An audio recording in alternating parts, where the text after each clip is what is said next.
तुम्ही स्वतःसाठी एक औषध घेतलं होतं, ते कोणतं घेतलं होतं? काय तुम्हाला शुगर होती? किती वर्षापासून होती? 7-8 वर्ष झालं शुगर आहे. 7-8 वर्ष. किती शुगर असायची तुमची?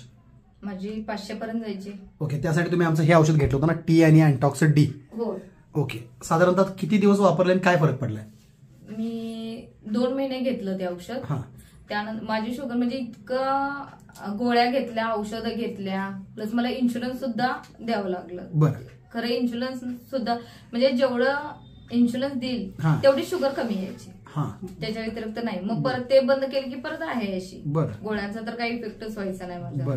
पण हे तुमचं औषध मी टोटली त्या इन्शुरन्स प्लस गोळ्या ह्या सगळ्याच बंद केल्या आणि फक्त औषधं घेतलं. तर 500 वर माझ्या 250 वर शुगर आहे. आता 250 वर तुम्ही आहात. तरी माझा सल्ला तुम्हाला हा राहील की डॉक्टरच्या सल्ल्याशिवाय गोळ्या बंद करू नका. एकदा HbA1c रिपोर्ट काढा, फास्टिंग पीपी एकदा काढा, डॉक्टरचा सल्ला घ्या.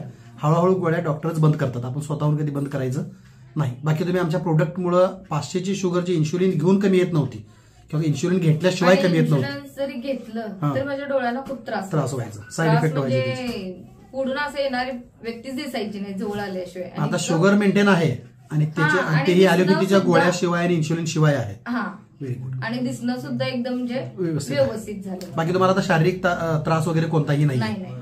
तरीही तुम्ही डॉक्टरांच्या सल्ल्यानेच एकदा रिपोर्ट दाखवून गोळ्या जर अजून तुम्हाला गरज असेल तर हा कोर्स ही कंटिन्यू करा आणि डॉक्टरांच्या गोळ्या हळूहळू त्यांच्या सल्ल्याप्रमाणे तुम्ही कमी करा. आणि संस्थेच्या वतीने मी तुम्हाला एक विनंती करेन, आपण पत्रकार आहात, पत्रकार म्हणून ह्याच गोष्टीचा ज्याचा तुमच्या साहेबांना रिझल्ट आला, दारू सारख्या तंबाखू सारख्या व्यसनातून ते बाहेर आले, ज्याच्यामुळे तुम्हालाही त्रास होत होता, त्यांनाही भविष्यात त्रास होणार होता. तर अशा अनेक कुटुंब आहेत जे तुम्ही आज पत्रकारिता करतानाही पाहताय, अनेक महिलांना त्याचा त्रास होतो. तर ही एक चांगली गोष्ट आहे, एक चांगला प्रोडक्ट आहे आणि संस्थेच्या माध्यमातून अनेक लोक व्यसनमुक्त होत आहेत. स्वतः तुम्ही अनुभव घेतलाय. तर तुमच्या प्रचार व प्रसार माध्यमाच्या माध्यमातून, तुमच्या माध्यमातून हे काम अनेक लोकांच्यापर्यंत पोहोचवण्यासाठी संस्थेला सहकार्य तुम्ही करावं ही अशी अपेक्षा. सर असेच व्यसनमुक्त राहावेत, तुमचीही शुगर नॉर्मल राहावी आणि तुमच्या हातून अनेक लोक व्यसनमुक्त आणि मधुमेहमुक्त व्हावे अशी सदिच्छा. धन्यवाद.